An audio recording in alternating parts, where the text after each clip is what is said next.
I just felt this overwhelming sense of hope. I felt this presence that was, I mean, I call it God, spirit of the mountain, whatever. Like the Maasai people down below have a word for the top that means where God dwells, or the house of God. And only those that God deems worthy are allowed up there. And in that moment, I just felt like welcomed, like that. I knew like this is where you're supposed to be. It's okay. And in that moment, I felt Chris, my brother-in-law, like right next to me, smiling, looking at this sunrise, and just feeling this incredible sense of hope that was not there. 3 hours earlier, I was like, I think this is where I have to turn back. And how disappointed I would be to not get to the goal and be like, oh, I made it to 18,000 feet and then had to, tap out. Like that would heartbreaking. Yeah. But in that moment right there, all this at once, like snapped a picture that I hardly remember taking, but I know I took it. It was on my camera, right? I took it, but Chris was there. This presence was there. And I had this, I knew in that moment, this is a done deal. The summit, that's just a matter of finishing it now. No, done. This is happening. And we did. We dragged ourselves the last half mile, last 500 vertical feet, and got to touch the summit sign, and that was great, wonderful. But that's like the trophy after the game. It's not the game. The game is where you say what you have to say and do what you got to do. The trophy ceremony, that's just whatever. And that's how the summit felt. It was just the afterthought. Like you conquered the thing you had to conquer, which really is never the mountain. Like the mountain's a metaphor. This time, of course, it was literal, but that thing you have to conquer is always inside of you. It's not out there in the world. It's this thing inside of you.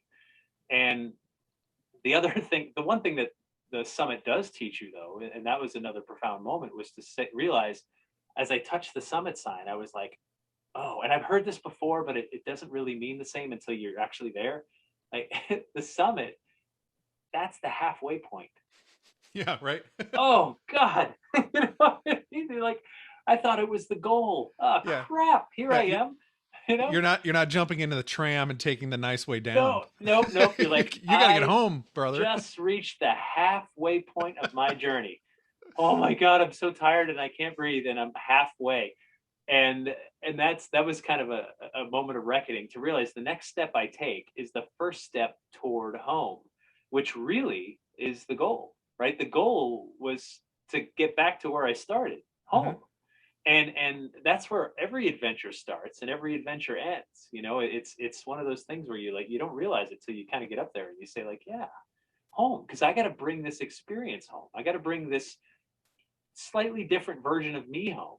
I'm not saying I was enlightened or anything. Like it wasn't like that, but I improved a little.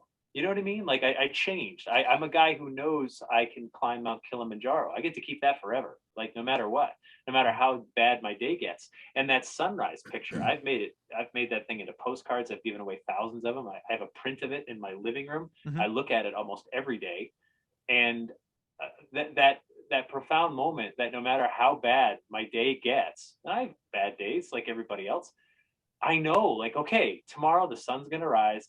I get another crack at this. The same day, tomorrow, it's the same day we're going to start eating better and Yeah. exercising, right? Like that's, well, guess what? Like that is a day you can do those things. You really Yeah. can. Like tomorrow really is a good day to start anything, start any sort of positive thing in your life. And if you fail and stumble and fall, and we all do, there'll be another sunrise 24 hours later. How great is that? Yeah. And you get another chance to do it all again. You don't have to wait for January 1st or your birthday or your anniversary. Like you get tomorrow's just as good as any other day to get started. Yeah, absolutely. Couple things I was struck with when reading your book and just listening to you, and what a, I love having authors on because you read the book and it's all the words go in my mind and then I kind of filter it through my perspective and everything. But to have the author of the book, interact with me, this is a great treat.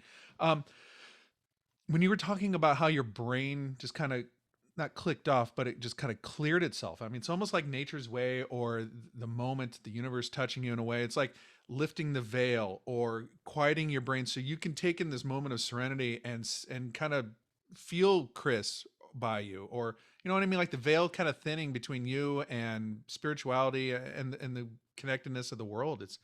I was really struck by you saying that your brain was kind of silenced in a way because our brains are always so busy and Yeah. You know, you're taking 6 days away from your cell phone. My God, I mean, sometimes you can't go 6 minutes without your cell phone. It seems like because, and you're being an entrepreneur, your own boss. I'm sure you're like, oh, I got this guy giving, wanting to be on my pod, or I got a guy that wants me to be on his podcast. I got to get this book deal done. I got to get this done. I got to be Yeah. on TV here. I got to write this. I got this deadline. But no, there's no, the only Yeah. deadline is I got to get Yeah. there in 6 days, you know? Yeah. Yeah. No.